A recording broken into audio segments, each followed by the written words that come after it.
Está na tribuna o eminente deputado Antônio de Paula. Eu tenho que parabenizar o meu prefeito. Vocês estão falando sobre Betis? A minha cidade, a cidade do Rio de Janeiro, é a primeira cidade, a primeira metrópole a proibir propagandas de Betis em espaço público. Esta decisão corajosa, que mostra que nós temos um prefeito que não se curva ao lobby, que não se curva aos interesses bilionários desta máfia da jogatina que nós aprovamos nesta casa. Está na hora de dar a cara para bater, porque eu subi na tribuna e disse que nós estávamos aprovando um câncer nesse país, mas vocês não quiseram acreditar, disseram que era papinho de pastor, conversa de religioso. Agora estamos pagando o preço. Na época era emprego, nós vamos ter emprego, é muito emprego. Nós estamos vendo as famílias sendo destruídas. Parabéns, querido prefeito Eduardo Cavalieri, pela sua coragem em enfrentar as máfias das Betis e dizer para eles: no meu Rio de Janeiro não se faz propaganda de Betis em espaço público. Agora está na hora de nós acabarmos com essas propagandas, é nas televisões, é nas redes sociais, e vamos tratar as Betis como droga, como se trata cigarro, como se trata outros entorpecentes. Não dá para a gente tolerar o que as Betis estão fazendo contra as famílias brasileiras. Obrigado, deputado Antônio de Paula. Já convido para subir à tribuna o eminente deputado Rafael Fera. Um minuto, deputado Tadeu. Obrigado, senhor presidente. É só para fazer um registro. Este mês de julho, sindicatos bancários de Curitiba, ao qual eu sou filiado, inclusive, durante muito tempo fui Banco do Brasil e Itaú, completa 94 anos. E é um sindicato que tem uma história, senhor presidente, como um dos sindicatos de bancários mais antigos do Brasil. Nós éramos sindicatos bancários do Paraná até a década de 30, depois foi fundado o Sindicato Bancário Específico Curitiba Região Metropolitana. Hoje é um dos sindicatos, está entre os maiores em número de filiados do Brasil todo, e é um sindicato que tem uma longa história de lutas, uma longa história importante. Eu acho importante registrar aqui nessa casa, porque nós estamos praticamente na última sessão deste semestre, mas que nós não podemos esquecer que todas as lutas que foram feitas, inclusive no período em que esse sindicato sofreu intervenção, depois recuperamos através das oposições sindicais, recuperamos através de todas as greves que foram feitas, e agora eu estou aqui para parabenizar a diretoria dos sindicatos bancários de Curitiba, a diretoria que tem sido extremamente eficiente e que luta, senhor presidente, para concluir, contra talvez os patrões mais cruéis que nós temos, que é o sistema financeiro. O sistema financeiro faz de tudo, eu ouvi muito hoje falar sobre Betis, inclusive sobre fintechs. O sistema financeiro faz tudo o que pode para tirar da população muito mais do que aquilo que dá. Então, hoje, ter os sindicatos bancários com 94 anos, com resistência, com história, é uma honra para mim. Obrigado pelo espaço. Obrigado, deputado Tadeu Werneck, que já está na tribuna. Eminente deputado Rafael Fera. Senhor presidente, eu subo até essa tribuna para denunciar o governador Coronel Marcos Rocha, lá do meu estado de Rondônia, onde o meu povo vem sofrendo por falta de uma saúde digna e humanizada. E é um dos estados que vem arrecadando bilhões e bilhões cada ano que passa. E a saúde está na UTI. Está na UTI a saúde do estado de Rondônia. É falta de medicamento, é falta de insumos. O povo que quebra um dedo, quebra um braço, tem que ficar lá aguardando 30, 60, 90, 120 dias por um braço quebrado, dentro de João Paulo, dentro do hospital de base. Isso é uma covardia.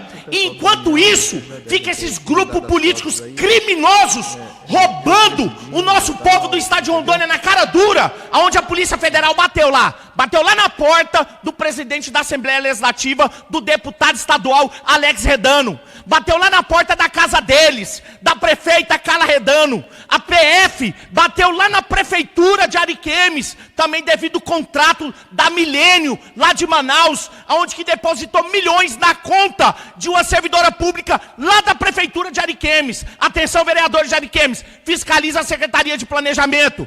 E também, senhor presidente, tem que deixar registrado, prenderam o Tigrão, Rogério Gago, braço direito do presidente da Assembleia Legislativa, o Alex Sedano, está lá na cadeia. Então, enquanto esses grupos políticos criminosos roubam a nossa população, o nosso povo sofre na saúde. O nosso povo está sofrendo lá na saúde do meu estado de Rondônia. E eu não posso me calar, senhor presidente. Eu tenho que me posicionar aqui.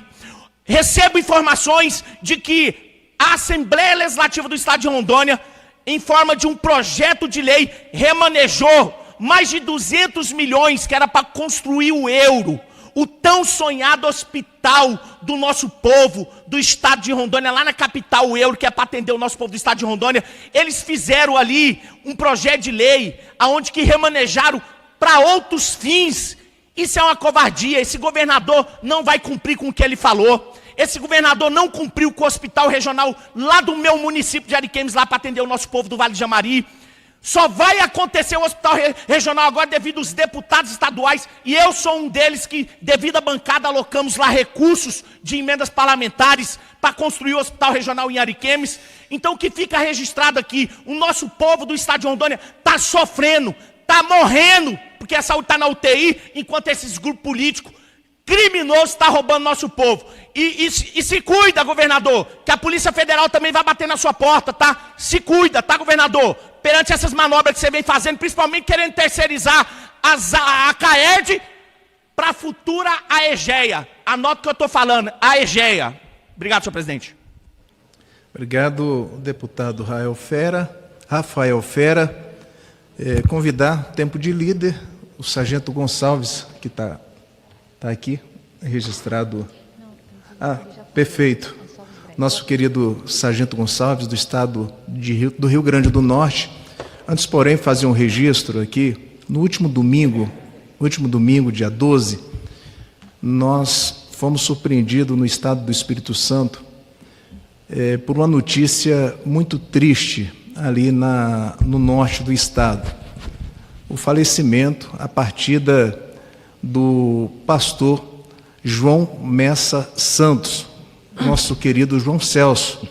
João Celso, produtor rural daquela região, de forma pontual do município de Soretama, fez ali uma carreira brilhante na área da agricultura, também um homem de uma influência muito grande em toda a região norte, e quem esteve ali viu o quanto o nosso saudoso pastor João Celso, pastor da Assembleia de Deus no município de Soretama, presidida ali pelo nosso querido pastor Jean. Então, nós gostaríamos de nos juntarmos nesse momento de luto, de dor, a viúva, a nossa querida irmã Maria Aura Feliz dos Santos, a vereadora Ana dos Santos, que carinhosamente chamamos de vereadora, conhecida como vereadora Tatinha, os filhos, irmãos da Ana, o Samuel dos Santos, o Daniel dos Santos, o Rubens dos Santos, a Raquel dos Santos Monteiro, Isabel Santos de Oliveira. Todos nós sabemos da história, do legado que o nosso querido pastor deixou para todos nós. Então, a nossa solidariedade, aos nossos sentimentos, a toda a família da Assembleia de Deus ali de Soretama, assim também quanto todos os munícipes desse município importante que tem quanto prefeito, o nosso prefeito Fernando Carmilete, João Celso, que era pastor, superintendente da Escola Bíblica Dominical, e seu pastor-presidente, nosso querido pastor Jean, da Igreja Assembleia de Deus, ali Cadeeso, no estado do Espírito Santo. Então receba toda a família o nosso afeto, o nosso carinho, e aqui do Congresso Nacional, o deputado federal Messias Donato externa solidariedade a toda a família de Soretama, no estado do Rio, no estado do Espírito Santo. Já na tribuna, nosso querido, eminente deputado Sargento Gonçalves.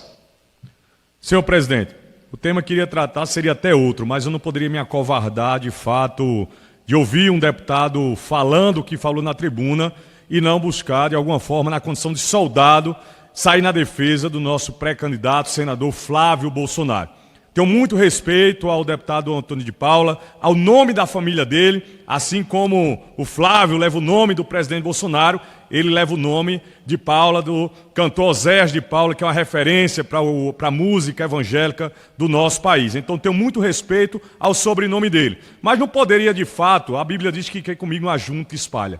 De fato, é muito estranho, pelo menos, a forma como o deputado Antônio de Paula tem se comportado, pelo menos nos últimos tempos, né? Alguém que era tão próximo do presidente Bolsonaro. Você discordar de uma opinião é natural e muito provavelmente pode ter algo que o presidente Bolsonaro fale, ou Flávio Bolsonaro, que eu discorde. Porque nós somos homens, seres humanos, somos políticos e não tem cabresto. E outra coisa, não tenho intimidade, não sou íntimo do presidente Flávio Bolsonaro, não sei da intimidade do presidente Flávio Bolsonaro. Agora, agir com a desonestidade intelectual, ao ponto que a esquerda age, de falar sobre uma foto que surgiu.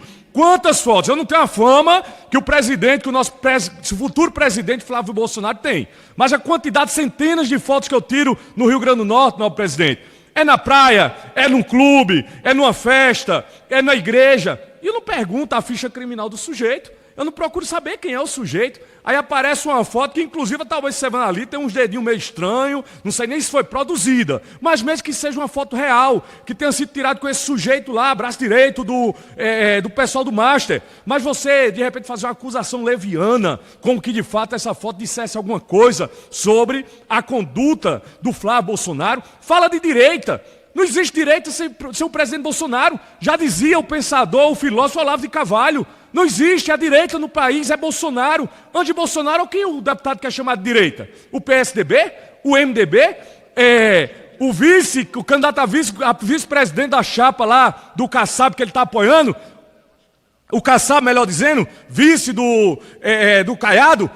Esse seria o direita que o deputado diz que é direita? De fato, não existe direita, seu presidente Bolsonaro, isso é uma realidade. Nós estamos falando aqui, a luta não é Flávio, Lula, não é direita, esquerda, eu acredito que é uma luta de resgatarmos o Brasil de um momento tão crítico, tão difícil que nós passamos. Eu, com quase 4 anos de mandato, aqui meu primeiro mandato, eu estou aqui, não sou profissional da política, nunca tive outro mandato, sou muito mais polícia do que deputado. Agora vamos ser honestos, vamos de fato entender qual a realidade que nós estamos passando. Nós temos quase 40 deputados respondendo processo no STF por falar. Nós estamos defendendo a nossa liberdade, defendendo um futuro melhor para os nossos filhos. Aí, por interesses partidários, você vinha aqui, de repente, atacar a serviço da esquerda o nome que realmente hoje é um nome viável para nós podermos realmente bater o PT. Ou, se não for o Flávio, vai ser quem? Vai ser o Caiado? Governador que eu tenho muito respeito, acompanhar a política pública de segurança desenvolvida em Goiás, mas nós vemos com 3%, vai ser o Caiado, vai ser o Zema, que também tenho muito respeito à política que ele desenvolveu como governador do estado de Minas Gerais. Ou seja, se a direita não se unir em torno do presidente, do presidenciável Flávio Bolsonaro, quem irá tirar essa maldição do nosso país chamado PT, chamado Luiz Inácio Lula da Silva? O que é pior do que Lula para o Brasil? Será que esse povo ainda não entendeu isso, meu presidente? Será que esse povo não entendeu, se nós não tirarmos o Lula agora, nós temos um sério risco de realmente virarmos uma verdadeira Venezuela, uma ditadura onde, na verdade, vamos sair daqui algemados, presos? Estou respondendo um processo, pedem 12 anos de prisão por falar, por opinião. Se um parlamentar responde um processo, correndo o risco de pegar 12 anos de prisão por falar, você, mero mortal, cidadão comum, olha o risco que nós estamos correndo, e por isso nós clamamos ao povo brasileiro que peça sabedoria, discernimento a Deus, para que de fato compreenda a luta que nós estamos enfrentando. Não é interesses políticos, partidários. Eu não dependo da política para viver. Tenho 22 anos de policial militar, tenho minha formação acadêmica, mas eu estou aqui há quase 4 anos lutando, colocando a liberdade em risco, porque eu quero um país melhor para os meus 4 filhos que deixei lá em casa, para as nossas futuras gerações. Então não é inadmissível que apareça alguém que se diz cristão subir essa tribuna para se passar realmente a serviço da esquerda, a serviço dessa maldição, desses homens e mulheres malignos que servem inclusive a facções criminosas. Deolane, ligado ao PCC, estava chamando Lula o pai Taon. Foto com Lula, aí o camarada podendo subir a tribuna e falar sobre isso, vai falar de uma foto de Flávio, não sei se ninguém sabe onde foi, se a foto é real, o que é que isso realmente significa. pelo amor de Deus, que Deus dê sabedoria ao povo brasileiro, que nós possamos, se Deus quiser, nesse mês de outubro que vem, nós possamos, se Deus quiser, tomar um novo rumo para a nação brasileira, libertando o Brasil de uma futura, Deus nos livre, de uma futura ditadura comunista. Obrigado, deputado Sargento Gonçalves. Já está na tribuna a eminente deputada pelo Estado de Minas Gerais, Dandara. Muito obrigada, presidente. Olhem bem essas mensagens. Elas foram feitas para você entrar e cada vez mais apostar. O vício em aposta no nosso país já tem nome: ludopatia. As bets estão provocando adoecimento e endividamento da nossa população. A professora Vânia de Uberlândia teve a coragem de relatar que perdeu um filho de 26 anos para esse vício nas apostas online. E mesmo depois da sua morte, essa mãe não descansou, ela foi buscar os motivos, o porquê, pegou o celular e viu a quantidade de mensagens, e-mails que chegavam a todo momento, estimulando cada vez mais que esse jovem se endividasse e entrasse nas apostas. Nós não podemos naturalizar o que está acontecendo no Brasil nesse momento. É um grande índice de endividamento da população. Tem pesquisas, inclusive, que mostram que quando cai o Bolsa Família, as pessoas apostam mais. Nós não podemos deixar recursos de programas sociais importantes que combatem a fome e reduzem a desigualdade serem utilizados nesse momento para esse tipo de vício. Eu não conheço uma pessoa que ficou rica apostando no tigrinho, mas tem um monte de influenciador ficando milionário. Para acabar de completar, ainda fazem isso numa terra muito pouco regulamentada. Por isso, deputados e deputadas, eu apresentei 3 projetos muito importantes que já tramitam aqui nessa casa. Eu quero pedir o apoio de vossas excelências. Primeiro, nós precisamos regulamentar e proibir essa quantidade de propaganda de bet. Você liga o YouTube para assistir o jogo, bet. Liga a televisão para assistir a novela, bet. Liga ali o Instagram para poder ver alguma coisa, bet. Para todo lado. No Brasil, a publicidade de cigarros já foi proibida. Segundo, nós precisamos proibir esse tipo de contrato onde o influenciador ganha a partir das perdas do apostador. Está sendo conhecido hoje como lucro da desgraça e naturalizado. Influenciadores que divulgam códigos que quanto mais o apostador perder, mais ele ganha. Nós não podemos aceitar isso. Terceiro ponto, a tecnologia precisa ser utilizada para o bem. O algoritmo tem que ajudar a salvar vidas e não o contrário. Por isso, nós estamos defendendo que as plataformas sejam obrigadas a notificar autoridades em saúde quando perceberem um consumo excessivo desse tipo de conteúdo. A plataforma tem que ser obrigada a notificar. Para concluir, presidente, nós sabemos que isso é uma questão de saúde pública. As bets não estão só viciando, as bets estão também matando. E enquanto lucrar com a miséria for legal, o crime não é de quem aposta.